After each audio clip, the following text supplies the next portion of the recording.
이제 좀 어려운 질문입니다. 이제 회전근개 파열 수술 후에 이제 콜라겐 주사를 주입을 하는 경우가 꽤 되는데요.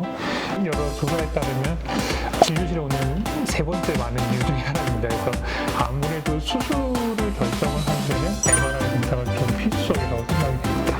맞습니다.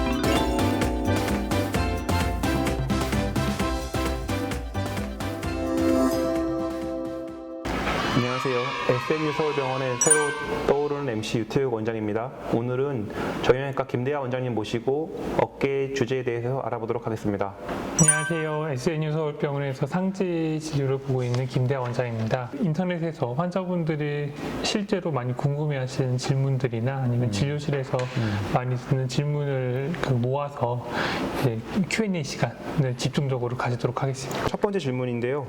어깨를 움직일 때 저도 약간 그럴 때가 있는데 뚝뚝 소리 난다고 하시는 분이 많이 있습니다. 이거 괜찮은 건가요? 일단 뚝뚝거리는 소리로 이제 병원을 내원하시는 경우가 여러 조사에 따르면 진료실에 오는 세 번째 많은 이유 중에 하나입니다. 그래서 생각보다 이제 환자분들이 소리 나는 거에 대해서 걱정해 하시고 병원에 많이 오는 경우가 많고요. 결론부터 얘기 드리면은 통증 없이 다른 증상 없이 뚝뚝 소리만 나는 거는 괜찮다고 보셔도 되고 이제 만약에 다른 증상이 있으실 때 뚝뚝거리는 증상이 같이 동반된다면 진단을 하거나 아니면 또 치료를 하는데 좀 단서로서 사용되기도 합니다.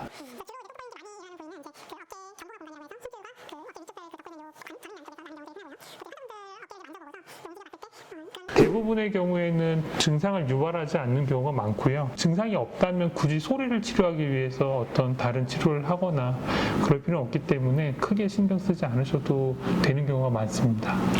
정리해보니까 원인이 참 많네요. 소리 나는 네네네. 원인이. 근데 그 중에서 증상이 없으면 굳이 검사할 필요까지는 없는데 네. 다양한 원인이 있는 만큼 반복되거나 불편한 게 있으시면 오셔서 검사해보면 네, 좋다는 맞습니다. 말씀이시죠? 네. 다음 질문도 많은 분들이 궁금해하시는 건데요.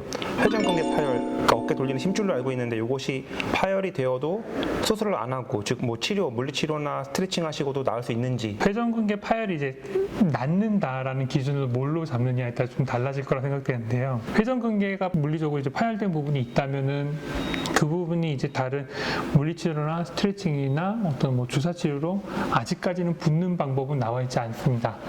하지만 파열이 크기가 이제 크지 않고, 그러니까 예를 들면 이제 부분 파열, 특히 그 50% 미만의 부분 파열이나 파열이 진행되지 않고 증상이 조절된다면 그거를 나았다고도 볼 수 있죠. 왜냐하면 파열이 진행되지 않으면 어깨 관절염이 더 진행되지 않을 거고, 그리고 증상이 없다면 생활하시는데 기능적으로 전혀 문제가 없기 때문에 그거를 수술 안 하고 낫는 그런 거라고 생각할 수 있습니다. 꾸준히 어깨 강화 운동이나 스트레칭을 많이 잘 해온 환자분께서 회전근개 파열로 수술을 한다면 운동을 하지 않고 하시는 분들보다 예후가 좋습니까? 이런 질문이거든요. 이거는 어떻게 연구된 결과나 이런 거는 없을 것 같고요. 근데 일반적인 정형외과 질환들을 생각해 봤을 때 주변 근육이나 관절이 유연하고 잘 발달돼 있다면 당연히 수술하고 나서 이제 결과는 더 좋을 거라고 생각이 됩니다. 어깨를 움직이는 근육들이 이제 단순히 안쪽의 회전근개 파열 말고도 여러 이제 다른 근육들이 같이 움직입니다. 그래서